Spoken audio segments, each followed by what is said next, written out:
Strong field ligand, weak field ligand, कब ligand electrons को pair up करवाएगा, कब नहीं करवाएगा, पेयरिंग होगी तो ज्योमेट्री क्या आएगी, पैरामैग्नेटिक, डायमैग्नेटिक, ये सारी चीज़ें मैंने आपको लास्ट लेक्चर में बताया था ना, उसी की कनेक्टिंग वाली आज ये वीडियो है स्पेक्ट्रोकेमिकल सीरीज। नाम सुना होगा स्पेक्ट्रोकेमिकल सीरीज का। चलिए आइए आज पढ़ते हैं। वेलकम टू कीमोफिलस लॉरिका।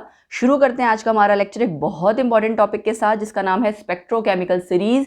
अगर ये आपको याद हो गई और एक मैंने छोटी सी इसमें ट्रिक बताई है इस सीरीज को याद करने की, ऑब्वियसली क्योंकि बच्चा भूल जाता है कौन सा लिगेंड पहले आएगा कौन सा बाद में, तो उसमें एक छोटी सी ट्रिक है जो आपकी हेल्प करेगी इस सीरीज को याद करने की, right.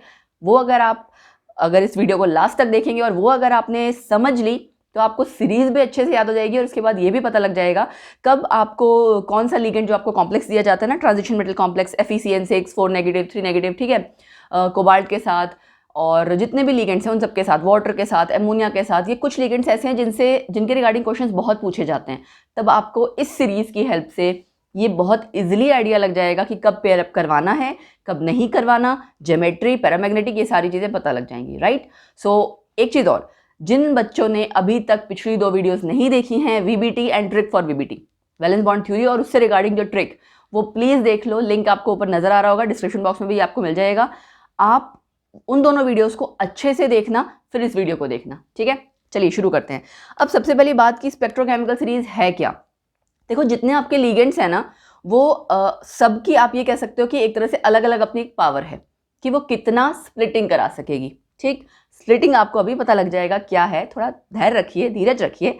When ligands are arranged in increasing order of their crystal field splitting, जब आप इंक्रीजिंग ऑर्डर में उनको अरेंज करते हो ना, तब वो आपकी जो पूरी एक सीरीज बनती है लिगेंड्स की, वो कहलाती है स्पेक्ट्रोकेमिकल सीरीज, ठीक है। क्रिस्टल फील्ड स्प्लिटिंग एक्चुअली आपकी क्रिस्टल फील्ड थ्योरी से रिलेटेड है। डी ऑर्बिटल्स आपके स्प्लिट अप हो जाते हैं, दैट इज स्प्लिटिंग, ठीक। अब क्रिस्टल फील्ड स्प्लिटिंग पूरा पढ़ने के लिए आपको ऑब्वियसली क्रिस्टल फील्ड थ्योरी आनी चाहिए।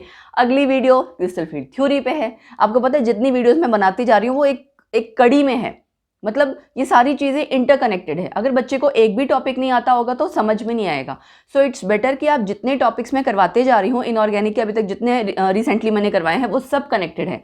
सो बेटा प्लीज़ मेक श्योर कि आपने एक एक वीडियो अच्छे से देखी हो, क्योंकि हर एक वीडियो में मैंने लिमिटेड से अमाउंट में बहुत इन्फॉर्मेशन दी है। सच बता रही हूँ कि कम से कम टाइम में, मुझे भी पता है बच्चों के पास टाइम कम होता है, मैंने कम से कम टाइम में वो मैक्सिमम इन्फॉर्मेशन देने की कोशिश की है कि जितना बच्चे को पता हो, जिससे वो क्वेश्चन अटेम्प्ट कर सके, कॉन्सेप्ट उसका क्लियर हो जाए, that's it.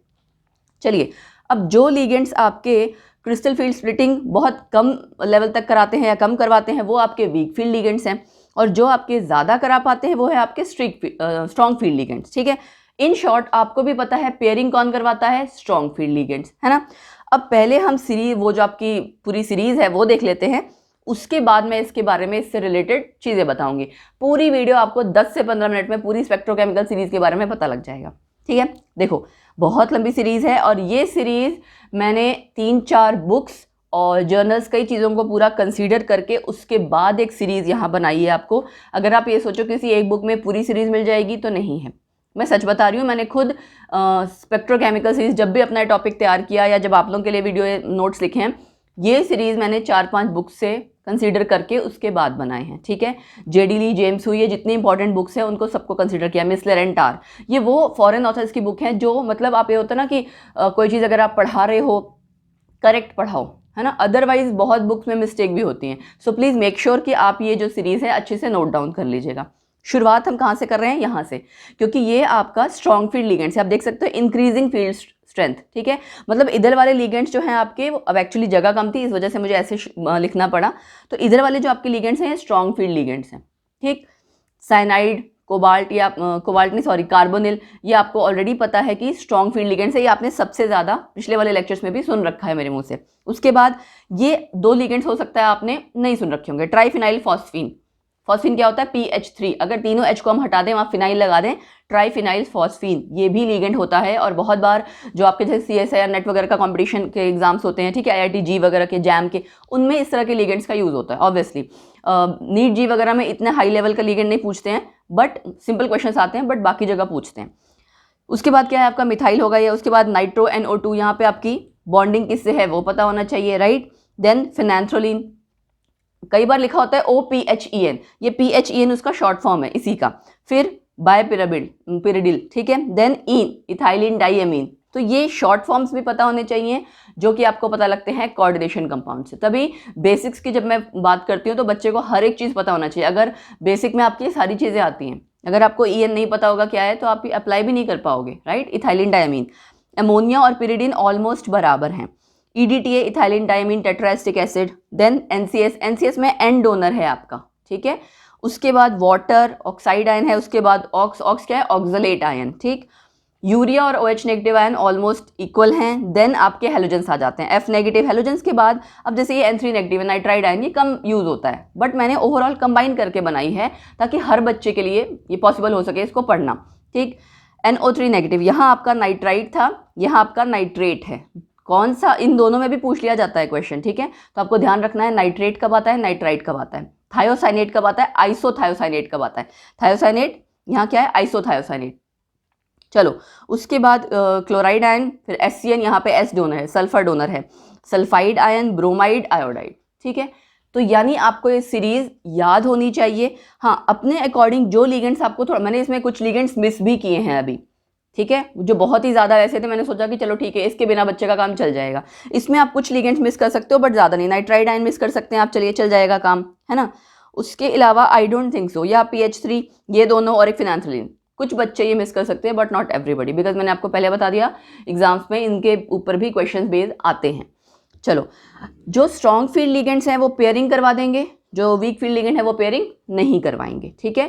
Crystal field splitting ज़्यादा किस में होती है, स्ट्रॉन्ग में। जो स्ट्रॉन्ग है वो स्प्लिटिंग ज़्यादा करवाएगा, जो वीक है वो स्प्लिटिंग कम करवाएगा। अब बात आती है कि अगर पेयरिंग हो जाते हैं, देखो इलेक्ट्रॉन्स पेयर अप हो जाएंगे, उनकी स्पिन कैंसिल आउट हो जाएगी ना। जितनी ज़्यादा पेयरिंग होगी यानी उतना आपका जो स्पिन मल्टीप्लिसिटी की जो टोटल स्पिन आप वैल्यू निकालते हैं वो कम आएगी, राइट। जब वो वैल्यू कम आएगी तो कैसा कॉम्प्लेक्स बनेगा, लो स्पिन कॉम्प्लेक्स। बहुत बच्चे इसको रट्टा मारते हैं, रट्टा मारने की जरूरत ही नहीं। आप इलेक्ट्रॉन्स पेयर अप करवा रहे हैं तो उनकी spin plus half minus half cancel out हो जा रही है। जितने कम इलेक्ट्रॉन्स अनपेयर्ड रह जाएंगे उतना आपका ऑब्वियसली स्पिन की वैल्यू, टोटल स्पिन की वैल्यू जो है वो कम आएगी, राइट। सो इसीलिए पेयरिंग जब भी होगी लो स्पिन कॉम्प्लेक्स, पेयरिंग जब नहीं होगी no pairing high spin complex. तो यहाँ से आपका ये क्लियर हो गया कब लो स्पिन कब हाई स्पिन, गॉट इट।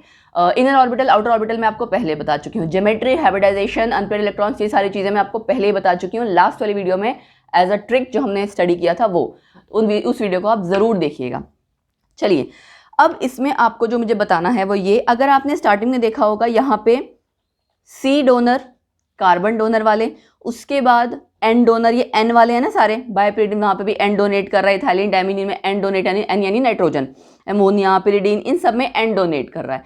तो पहले carbon donor, then N donor, उसके बाद ऑक्सीजन वाले आ गए O डोनर, उसके बाद हैलाइड X डोनर। तो CNOX, कनॉक्स करके एक शॉर्ट फॉर्म आप याद कर सकते हैं, C donor, N donor, O donor, X donor. C donor वाले आपके स्ट्रॉन्ग फील्ड लिगेंड्स हैं और X डोनर वाले आपके वीक फील्ड लिगेंड्स हैं। थोड़ा सा इससे आपको हेल्प ये मिलेगा, अच्छा पहले मतलब CC वाले कार्बोनिल साइनाइड वाले याद करने हैं, लास्ट में हैलोजन वाले हैं। तो आपको कभी कभार एग्जाम में अगर डाउट भी होगा तो एटलीस्ट आप कंपेयर कर पाओगे। जो थोड़ी बहुत एक्सेप्शंस हैं वो आपको याद रखनी पड़ेंगी। NCS कहाँ आ रहा है ना, SCN कहाँ आ रहा है, नाइट्रेट नाइट्राइट वाला। तो इस तरह के कुछ कुछ चीज़ें याद रख पाना आसान है, बट सारा ही याद रख पाना थोड़ा सा मुश्किल होता है। इसीलिए ये ट्रिक आपको याद रखनी है जिससे आपको हेल्प मिल सके, गॉट इट। चलिए एग्जाम्पल एक स्टडी कर लेते हैं सो दैट आपको समझ में आ जाए। एग्जाम्पल है FeCN63 नेगेटिव। इस तरह के कंपाउंड्स मैंने पहले भी कराए हैं, दोबारा कर रहे हैं हम। आयरन 26 एटॉमिक नंबर, इसमें मैंने बहुत ज़्यादा डिटेल में नहीं लिखा क्योंकि मैं मान के चल रही हूँ आपने पहली 2 वीडियोस देखी होंगी, उसमें मैंने डिटेल में एक्सप्लेन किया है कि हम इसको कैसे सॉल्व करते हैं। आयरन का आप जाहिर सी बात है ऑक्सीडेशन स्टेट निकालोगे, इलेक्ट्रॉनिक कॉन्फिगरेशन आपको पता है, ऑक्सीडेशन स्टेट +3 आ गई, ठीक। अब आयरन की आपने नॉर्मली कॉन्फिगरेशन लिखी, देन आयरन 3 की लिखी। S2 के 2 इलेक्ट्रॉन चले जाएंगे, तीसरा इलेक्ट्रॉन D में से जाएगा। अब यहाँ आप देख सकते हैं 5 इलेक्ट्रॉन है। FeCN63 नेगेटिव, CN यानी साइनाइड, कार्बन डोनर, कैसा लिगेंड है, स्ट्रॉन्ग फील्ड लिगेंड है, पेयर अप करवा देगा। पेयर अप करवाने के बाद यहाँ हमें कुछ डिब्बे खाली नजर आ रहे हैं, 6 डिब्बे हमें चाहिए थे, यहाँ पे हमारे 2 डिब्बे ऑलरेडी खाली हो चुके हैं, तो बस D2sp3 आपकी हाइब्रिडाइजेशन आ जाएगी। सिंपल पेयरिंग हो रही है, क्यों, क्योंकि आपका साइनाइड स्ट्रॉन्ग लिगेंड है, क्लियर। ऑक्टाहेड्रल ज्योमेट्री है, जाहिर सी बात है sp3d2 या D2sp3 इन दोनों में से कोई भी हाइब्रिडाइजेशन हो, ऑक्टाहेड्रल ज्योमेट्री। पैरामैग्नेटिक है क्योंकि एक इलेक्ट्रॉन आपका पेंडिंग है, सॉरी अनपेयर्ड है, ठीक है। उसके बाद लो स्पिन कॉम्प्लेक्स है, यस पेयरिंग हो गई है तो low spin complex. Then inner orbital complex, got it. तो ये आई थिंक आपको पहले भी पता है, क्लियर हो गया होगा अब, ठीक। अब उसके अलावा एक मैं आपको और एग्जांपल देना चाहूँगी जिसको आप खुद से ट्राई कीजिए। आयरन H2O6 3+, ठीक है, इसको आप खुद से ट्राई कीजिए। इसके मैंने आंसर्स यहाँ लिख दी हैं, ट्राई आप खुद कीजिएगा, उसके बाद यहाँ से चेक कर लीजिएगा। Got it. अच्छा, एक कंपैरिजन मुझे और करवाना है क्रोमियम एंड कोबाल्ट का, बिल्कुल हूबहू आपको सेम नजर आ रहा है। Chromium ammonia 6 3+, cobalt ammonia 6 3+, right. लेकिन यहाँ एक क्वेश्चन अराइज होता है, अमोनिया स्ट्रॉन्ग लिगेंड है, हमने अभी देखा, ठीक है, स्ट्रॉन्ग लिगेंड है, स्ट्रॉन्ग फील्ड लिगेंड है, ये पेयर अप करेगा। लेकिन प्रॉब्लम कहाँ आ रही है, ये कोबाल्ट वाले में इलेक्ट्रॉन्स को पेयर अप कर रहा है, यहाँ नहीं कर रहा। ये एक्सेप्शन का क्वेश्चन बच्चों को या तो पूछा जाता है या इस पे बेस्ड क्वेश्चन आता है। मैं एक्सप्लेन करती हूँ क्यों। देखिए, क्रोमियम आपका Z24 है, क्रोमियम की आपने इलेक्ट्रॉनिक कॉन्फ़िगरेशन लिखी 3d5 4s1, ठीक है, इलेक्ट्रॉनिक कॉन्फ़िगरेशन इसकी एक्सेप्शन आती है क्रोमियम वाली, अगर आपको ध्यान हो, क्रोमियम और कॉपर की 3d5 4s1। आपने उसके बाद निकाला क्रोमियम अमोनिया 6 में इसके ऊपर oxidation state, ammonia neutral ligand है तो +3 जो चार्ज है वो किसके ऊपर हो गया, क्रोमियम के ऊपर। यहाँ पे भी सेम कोबाल्ट +3 ही है, कोबाल्ट +3 क्रोमियम +3, दोनों की ऑक्सीडेशन स्टेट निकल गई। उसके बाद आप इसी तरह से फिल करेंगे। कोबाल्ट वाला आपका आप खुद से ट्राई करेंगे, मैं क्रोमियम समझा रही हूँ। क्रोमियम में 3 इलेक्ट्रॉन रह गए ना, क्यों, +3 में आपका एक S जाएगा, S वाला इलेक्ट्रॉन जाएगा और 2 D वाले चले जाएंगे, 3 इलेक्ट्रॉन रह गए, ठीक है जी। हमें कितने बॉन्ड्स बनवाने थे, अमोनिया 6 यानी 6 बॉन्ड बनवाने थे। यहाँ ऑलरेडी हमारे पास 6 डिब्बे खाली नजर आ रहे हैं, हमें पेयरिंग कराने की ज़रूरत ही नहीं है, ठीक है। कोबाल्ट में लेकिन ऐसा नहीं होता है, कोबाल्ट में इलेक्ट्रॉन्स ज़्यादा है। कोबाल्ट का एटॉमिक नंबर कितना है, 28 में आपका क्या आ जाएगा, S वाले, वहाँ पे तो आपका S2 आता है ना, 4s2, 2 इलेक्ट्रॉन वहाँ से गया और एक आपका D में से जाएगा, तो वहाँ पे आपके पास यहाँ जगह नहीं बचती है, इस वजह से आपको पेयरिंग करवानी पड़ती है। आप ट्राई भी कर सकते हैं, मैंने आपको पहले भी बताया हुआ है वैसे, ठीक है, तो आप इसको ट्राई भी कर सकते हैं। कोबाल्ट अमोनिया खुद से ट्राई कीजिएगा, आइडिया लग जाएगा आपको। यहाँ पेयरिंग की ज़रूरत ही नहीं थी, इस वजह से पेयरिंग नहीं करवाई गई है, और यहाँ आपका आ जाता है D2sp3, ठीक है, ये मैंने मेंशन भी कर दिया, no need to pair up as orbitals were already empty, तो आपको पेयरिंग करवाने की जरूरत नहीं थी। लेकिन कोबाल्ट अमोनिया में 6 ऑर्बिटल्स खाली करवाने थे, इस वजह से पेयरिंग करवाई गई है। हाइब्रिडाइजेशन दोनों में सेम है, ठीक है, D2sp3 दोनों में है, लेकिन एक जगह पेयरिंग हो रही है, एक जगह नहीं हो रही है। तो this was all about spectrochemical series, जिसको मैंने एग्जांपल के साथ समझाया। जो मैंने आपको ट्राई करने को दिया है वो प्लीज़ आप ट्राई किया कीजिए और कमेंट सेक्शन में बताया कीजिए ट्राई करने के बाद कि आपका सॉल्व हुआ या नहीं हुआ। अगर नहीं हुआ तो आपको जो भी क्वेश्चन है वो आप पूछ सकते हैं, चाहे कमेंट सेक्शन में पूछिए, चाहे आप हमारे फेसबुक पेज को लाइक करके फॉलो कर लीजिए। लाइक करोगे तो ऑब्वियसली फॉलो हो ही जाएगा, लाइक करो, वो ज़्यादा आसान है, ठीक है, लाइक करना आसान रहता है। लाइक करके वहाँ पे आपको एक व्हाट्सएप नंबर दिखा होगा, वहाँ भी आप अपने डाउट्स हमें डाल सकते हैं, या फिर आप फेसबुक पे मुझे डायरेक्टली, जो हमारा फेसबुक का पेज है वहाँ मैसेज कर सकते हैं, इंस्टा हैंडल से वहाँ कॉन्टैक्ट कर सकते हैं। आपको इतनी सारी ऑप्शन दे रखी है, आपको जस्ट मेहनत करनी है, राइट। जो भी डाउट्स हैं आप पूछिए, मैं उसको सॉल्व करूँगी, बट मेहनत तो आपको ही करनी पड़ेगी। तो आप इन पे जो भी क्वेश्चन, जो भी एग्जांपल्स मैं आपको देती हूँ, ट्राई किया करो। अगर नहीं निकलता है कमेंट सेक्शन में बताया करो, कोई प्रॉब्लम है, इससे रिलेटेड कोई और वीडियो चाहिए, जो भी आपकी डिमांड्स हैं, मतलब आपको लगता है ना कि हाँ इस वाली वीडियो पे हमें या इस टॉपिक पे हमें नहीं समझ में आ रहा है, इसकी वीडियो बना दो, तो मैंने आपको हमेशा कहा है आप कॉमेंट सेक्शन में प्लीज़ बताया कीजिए, या जितने आपको मैंने हैंडल्स बता रखे हैं वहाँ हमें कॉन्टैक्ट करके मैसेज ड्रॉप कर दिया करो कि मैम इस टॉपिक पर वीडियो चाहिए। Got it. तो इसके बाद अगली वीडियो जो होगी वो क्रिस्टल फील्ड थ्योरी पे होगी ऑब्वियसली, एंड मीनवाइल मैं साथ के साथ केमिकल बॉन्डिंग का जो टॉपिक है, क्योंकि valence bond theory chemical bonding का ही टॉपिक है, ठीक है। केमिकल बॉन्डिंग के कुछ और भी इंपॉर्टेंट टॉपिक्स हैं, उन पे भी मैं बीच बीच में वीडियो बनाऊंगी, क्योंकि वो इससे थोड़ा रिलेटेड है, ठीक। सो तब तक आप इनको अच्छे से रिवाइज करिए, मिलते हैं अगले लेक्चर में, ठीक है। So bye bye, take care, keep unrolling the mystery of chemistry with my self लॉरिका।